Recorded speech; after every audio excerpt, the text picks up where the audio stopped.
Mwari vakanaka uye havambotisiyi tiri tega. Vasikana vanga vakabatwa vagona kuburitsiwa naMo Boys family pamwe chete namapurisa havana kubvisa chero 1 rand pa50,000 yanga yaklaimiwa. Hanzi we do not negotiate with criminals.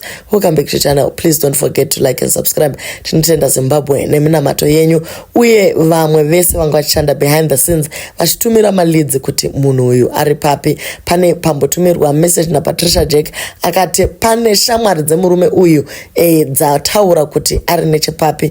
Ndokubva vanaMo Boys vafonerana papana vanhu vanga vakawanda vachiisawo mamessages zvichiratidza kuti murume uyu ari papi. Ndokubva azongobatwa 1 am vasikana vabva vangodzoka. Aiwa guys, tinotenda kumira pamwe semhuri imwe chete uye tichibatsirana kunamata. Asi manje nyaya inonyatsa kurwadza ndeyekuti pane mavictims akawanda that came through vachiti navo vakatombobatwa nemurume uyu. Ndounhu hwake asi anenge ari kuramba achiregererwa. Pane awe akati maitirwo aitwa vakadzi avo zvakaitwa kwatiri ende munhu uyu muZimbabweni same style iyoyo. Kana makamboona murume akatrendeswa vachiti anonzi Tanaka achibatira vanhu kutembisa uko ndiye wacho. Ini nevamwe vakabatwa we are convinced kuti ndiye Tanaka uyu. Anenge achikuita rafu uri pako nehama dzako achitaura Zulu, then hama dzako dzotya kuti wabatwa nevemuno. All information yaekwaanowanikwa munhu iyeye we had it tikapa mapurisa and nothing happened till today. 18 April kuna akabatwa nesame guy mumagroup semasingu anoshandisa mapictures asiri ake otoronga kunomita munhu, so anozoti ndini ndatumwa kuzokutora. Anofona achishandisa foni yako. Zvakaitikawo kwandiri, the pain I felt ndaona vakadzi avo guys zvinorwadza. Ndiaidei vedu we namba dzake tinadzo and ari kutodzishandisa. If it was possible you could have tracked him. Takashaya hedu cheuviri kuti tibatsirwe kumubata.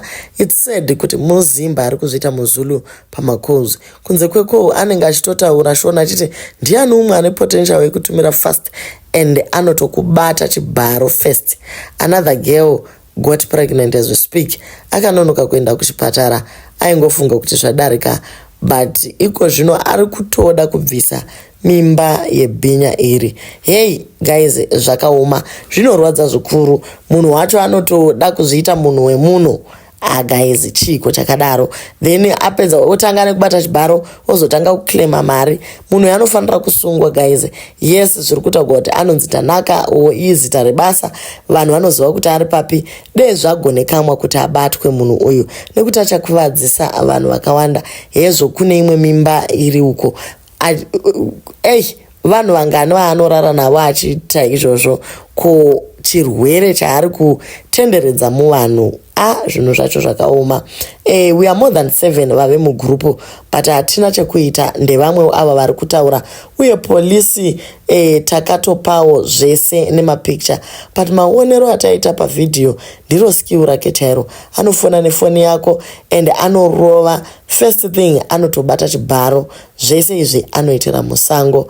I hope and pray kuti vapenyu vanhu avo because now akagumbuka nekutrenda kwakaita pamapictures ake apo. Skill remusango nekushandisa Zulu ndiye. Maybe ini I met them vari 2. Ndakabatwa 24 January. I'm yet to heal. Mangwana I'm going to check up kukliniki.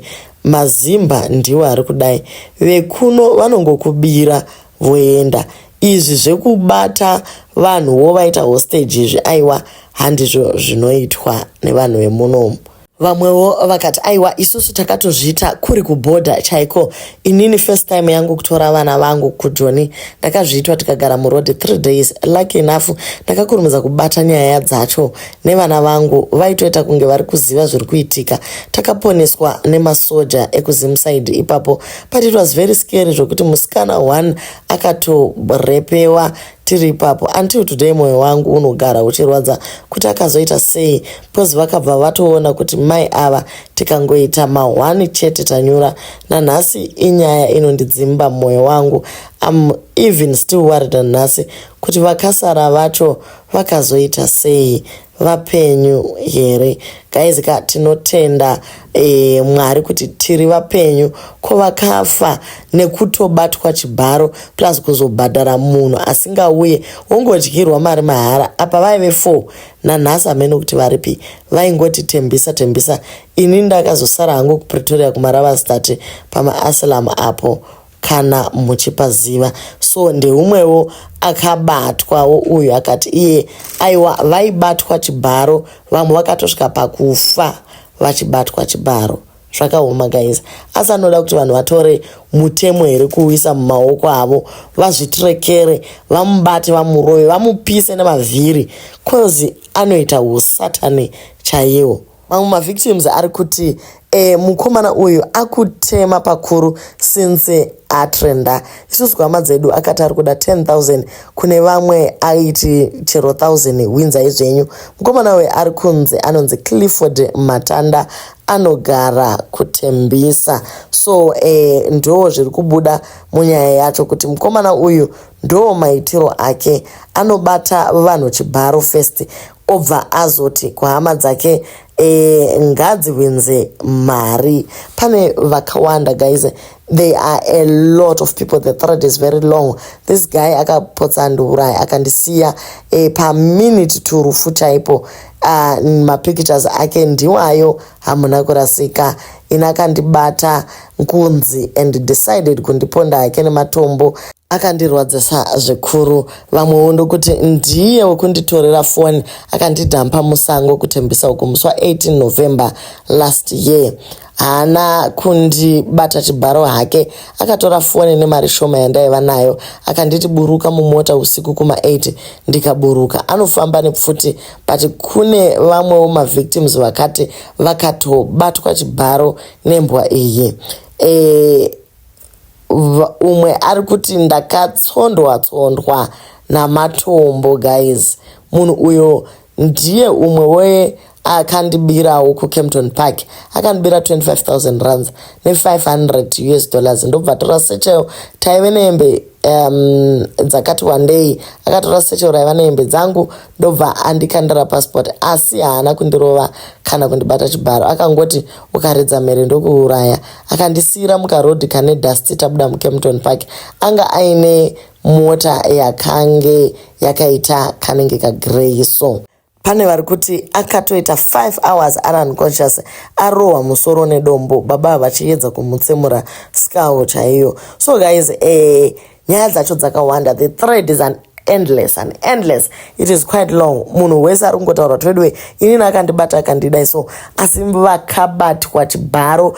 Mavictims acho they are countless. Vakawandisa, vakarohwa, vakatsemurwa, vakatorerwa mari, vakafonera hama dzavo. They are also countless. This man is ruthless. Satan chaiye amuka achifamba amongst us. Ndiyeyu murume uyu. Amenoti zvingaitwa sei. Hatisi kuda kuti tiencourage kuita zvinhu zvakaipa, asi hatizivi kuti zvingaitwa sei chokwadi kuti munhu uyu abatwe. Tatoisa picture rake iroro kuti atrende, aonekwe, abatwe. Semashandiro atakaita semhuri yeZimbabwe nezuro kuti tibatane pamunamato nekutaura kuti munhu ari papi. Aiwa, tikabatana nesemu simba iroro guys. Aiwa, murume uyu anobatwa anofanira kupinda muchizarira, onopiwa hameno 50 counts dzekubata vanhu chibharo, opiwa hameno 50 counts dzeassault aggravated whatever. Vanoziva zvemutemo kuti asabude zvachose. Apiwa hameno how many lives in prison because anodeserve kugara muprison imomo. Imhuka kai, haadi kugara navanhu. Kana kuti andosiwa kuKruger National Park, angatozobata mhuka dzavanhu chibharo. Uyu anofanira kukandwa musolitary chaimo ari oga nekuti haakwanisi kugara nevamwe vanhu. Chivo chakadaro chinenge ngozi. Munhu uyu ane mhuri here? Ane vana here? Ane mukadzi here? Ingozi chaiyo inofa ichimuka.